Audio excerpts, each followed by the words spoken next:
Hey guys, welcome back. We are bringing to you yet another Fight Night interview, this time with the runner-up of the Fight Night EU side, none other than Darksoul. How are you doing, my guy? Hey man, I'm doing good. How are you, man? Not so great after our games. I'm still traumatized, alright? When your opponent is playing three Eyes of the Dragon against you, it leaves a scar. Yeah, man. I almost threw the game back there, but yeah, I was really happy about the games, how they went, man. So I can't complain.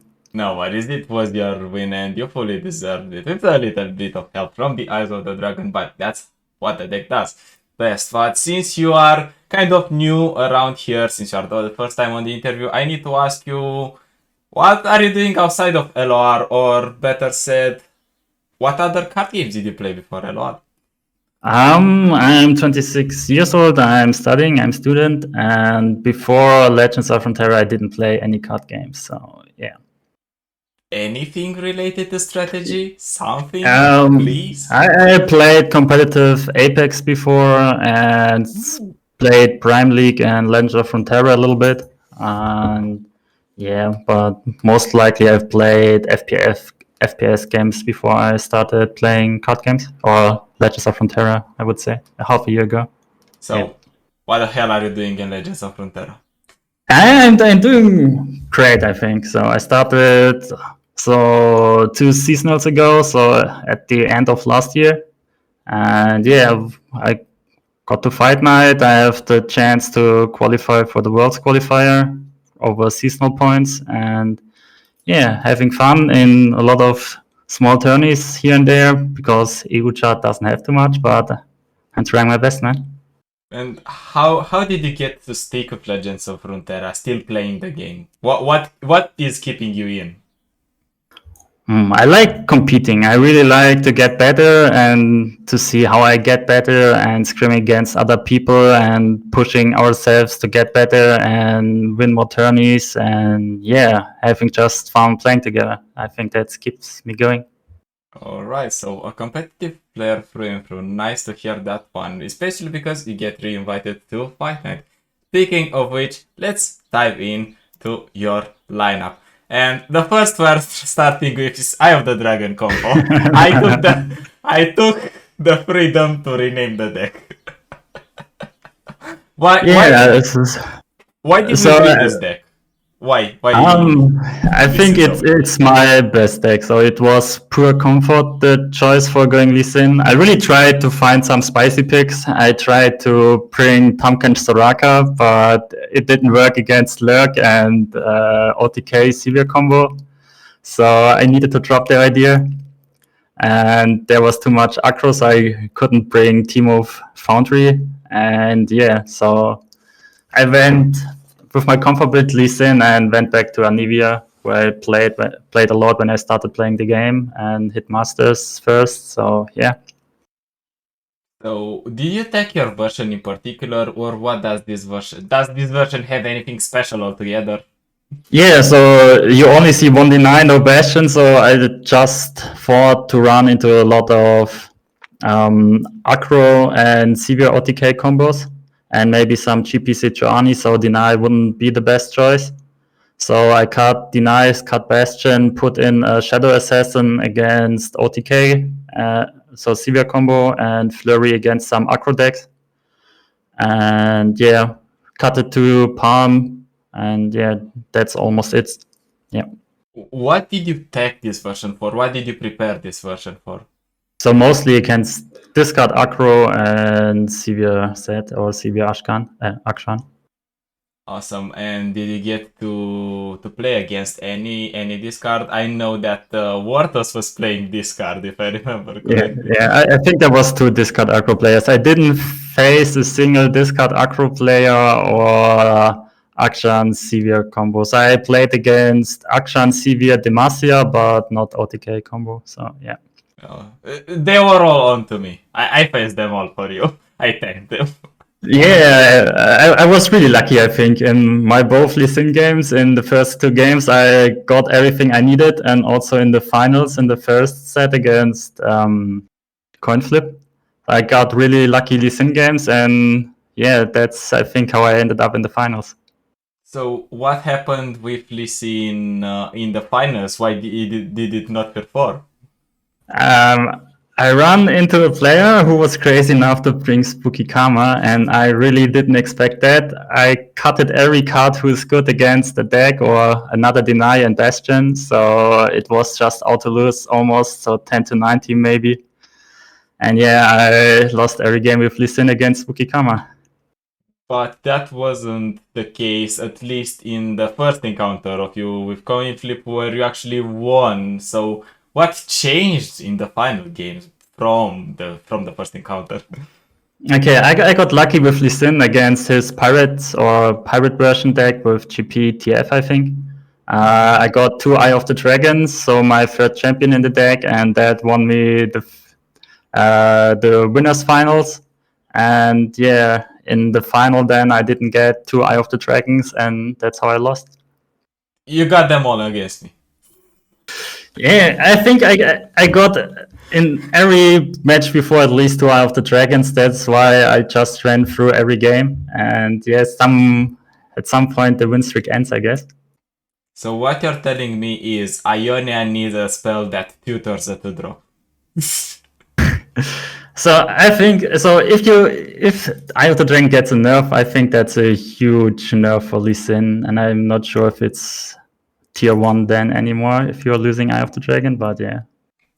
Speaking of which, what do you think would be a civil nerf? A nerf that doesn't completely shut down the card? Whoa, I think there is no nerf. Everything you change, so if you change life, or maybe you could change the attack to 0.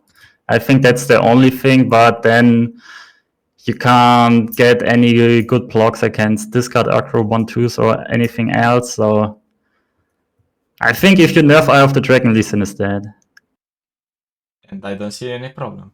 I heard it a lot, so you're on water side who's also complaining about Eye of the Dragon all the time and raging when he's facing it and losing to it because he can't kill Eye of the Dragon with his aggro decks and he just keeps blocking until you get OTK'd by Lee Sin. So I can see that it's really annoying. I think it's like karma, so it always gives you the chance. So if he has nothing, I can win, but he always has something and he stalls out the game even more and you get more and more mad and then you lose. So I think one of the changes they could do is make the Dragon Leagues maybe 1/1s, because 2/1 is like the power creep that Serpent was in the Evokes from Targon. Like a 2/1 is so strong because it already up trades most of the time. So maybe that would be a normal chance. I can see it, but I think then it's still dead. But because you need to invest always 2 cards to get only 1 lifesteal or maybe a blocker. We're going to see. So far, it did perform when it needed to perform. So let's move to the other Resident Sleeper deck. And that one is Zombie Anivia. So why the hell did you bring this one too? I saw Citro's stream and saw him winning against Severe Ashkan with Anivia, and I saw someone playing it in Fight Night NA last time, so I considered it to be good or at least decent. And if it's good against Severe and good against Discard Aggro, I think so that's the deck I want to bring, because that's the decks I expected the most, and it's also good against GP Citroani, or at least decent. And yeah, I cut the Ruination because I thought at the decks I want to face, if the board gets too big, it's over anyways, and you have a lot of removal, so I cut it to Ruination, another Archer against Severe decks, and 1 of Box, and yeah, that's it. All right, and you said this is a comfort deck for you because you played it quite a lot in the past time. So, did you play it since then, or did you just revive it now? I tried it at the start of the season, but it's heavily unfavored against Lurk. So I started to play it. I lost a few games against Lurk because it was the popular deck a few weeks ago, and I dropped it again. And yeah, I was talking to Valdo and Avatix, what could I bring? What's a fancy lineup? I don't want it to play meta, so we was talking about Anivia, and Valdo said, let's go, bring it. And yeah, there we ended up in the finals, I guess. Yeah, just out of nowhere. But we're seeing a rise in popularity in Anivia, to be fair, in the recent days. So, do you actually expect to see a lot of this in the seasonal? To be honest, yeah. Because a lot of players will bring Aggro. Because it's good against Shurima Ionia decks. So I think a lot of people will try to target them. And it's also good against the Siva deck, so you need to ban RC Aurelia, but I think the only big weaknesses for this deck are the Spooky Karma decks, Lurk, and RC Aurelia. So if you ban one and in a matchup with Spooky Karma and RC Aurelia, I think that's not a good lineup. So I think it's a lot of people will bring it to the seasonal. So basically, just don't queue against coin flip. Yeah, I heard it from more people. They consider bringing Spooky Karma for seasonal. So I think it's in a good spot right now if you can pilot it good. But I think it's really training mentally over 9 hours. So I'm not sure if it's the best choice to bring. So it depends how confident you are on the deck. So yeah, that's my take. So back to Zombie Anivia, since it's your comfort deck, so I can milk some info from you out of it. Is there any text, like can you tech Anivia against specific matchups that you expect in a seasonal or a lineup, or is it just set in stone 1+1/+2 cards, more or less? I think it's almost set +1/+1, or so. A free Archer is for sure too much, I think, overall, and you need for sure one Ruination at least to make them the enemy play around it. So I think it's almost set to the line. You can change 1 or 2 cards, so what you prefer or what you want to tech against, but you can't change too much, in my opinion. All right, so we had Zoe Lee, we had Zombie Anivia. So what did we try to target actually? What did we try to face? Like I said before, so this got Aggro, I think, because 6 people brought it in the last fight night and severe Ashkan or severe set decks, but I didn't face the players. I'm lucky I dodged the Viego deck. I'm not sure how the deck is into Viego, because with Ionia you can protect him against Vengeance and you have Rekindler and everything. So not too sure how Anivia runs into Viego, but yeah. Well, since we know that Anivia doesn't do well against Ionia, I don't think it has a favorable matchup. But how now everything is said and done, you got your second place, you get your revive. So how was your first experience in the first fight night? Well, I had a lot of fun. I didn't expect it to go that well. I high rolled in my first 2 games against you and King, I think. And then I was already in the winners final and was set for second place. So it felt pretty good back then. So I can't lie, I had a lot of fun and I'm really looking forward for the next time. So unfortunate not this Friday because they are making a special event, but I think most likely after the seasonal. That would be great. Since you are going to play after the seasonal, we're going to get some new cards. Are you going to stick with the same true and trusted decks that were good before the meta, or are you going to play some spicy ones from the new expansion? That's hard to say. So it depends on how good are the cards or if there's something fancy. I'm not sure when I get the re-invite. So right now I'm focusing on seasonals in 1.5 weeks, and on Sunday we play against Team Asura in the EU League for place 1 in our division. So yeah, a lot of other stuff to focus right now before I can have a lot of fun again in Fight Night. You said you're very close to qualify. You are very close to qualify for the worlds. What does that mean?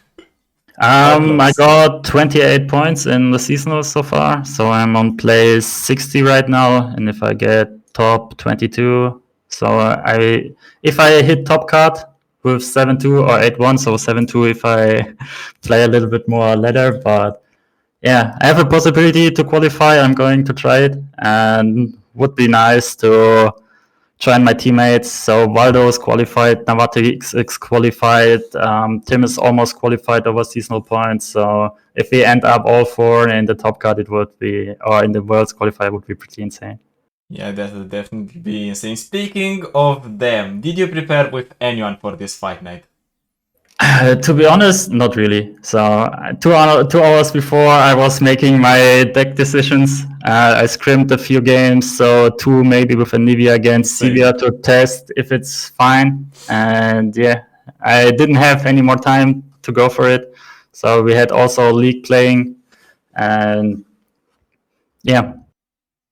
So it was just something that you chose to play on a whim, but it worked out because you are comfortable with the decks. Yeah, I was comfortable and I got lucky against you with my listen and against King and in coin flip. So yeah. Hey, it's a card game. Luck is part of it, more or less. Random number generated. This is when I rewatched, I cringed really hard. I bought a lot of plays and it was, I don't know how I ended up there, but I take it. We take those, but yes, we are at the end of the interview and we have this one traditional question. If you could say one thing and one thing only to the audience that is now watching, which one would that be? Stay tuned for more spicy lineups in the next fight night, and yeah, hopefully we see you all at Worlds and have a lot of fun or a great time there. Yeah. All right. Thank you for being around, Darksoul. It was a pleasure to have you here. And ladies and gentlemen, that was it for this week's Fight Night interview. But stay tuned because there's more to come.